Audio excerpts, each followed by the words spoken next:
আগামী দিনের নির্বাচনে ৩টি বেসিক বিষয় হতে চলেছে, যেটা সম্পর্কে আমরা এখনো বেখবর।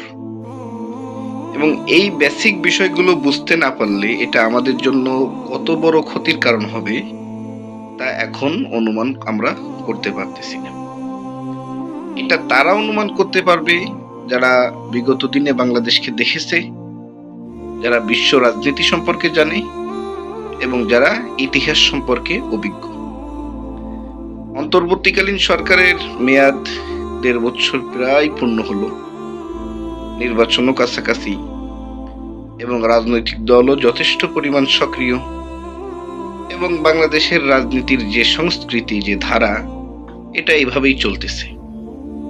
কিন্তু এর মধ্য দিয়ে বিভিন্ন গোপন বৈঠক এবং গভীর চিন্তা ভাবনার মাধ্যমে সূক্ষ্ম কৌশলে জুলাই আন্দোলনের যে স্পিরিট ছিল, জুলাই আন্দোলনের যে মূল চেতনা ছিল, এটাকে কৌশলে জবাই করা হয়েছে এবং এ জাতির থেকে তাদের সরলতা এবং তাদের বোকা হওয়ার সুযোগ নিয়ে ৩টি বেসিক বিষয় যা জনগণের মৌলিকত্বের সঙ্গে সম্পর্কিত, এটাকে আড়াল করা হয়েছে এবং পরিকল্পিতভাবে এই নির্বাচনে সেটাকে বানচাল করা হচ্ছে।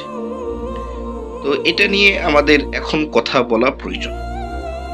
তার কারণ, যখন আপনি ভোট দিতে যাবেন, আপনার একটা ভোটও একজন ব্যক্তির আগামী দিনের চিন্তা ভাবনার বিশাল পরিবর্তন আনতে পারে।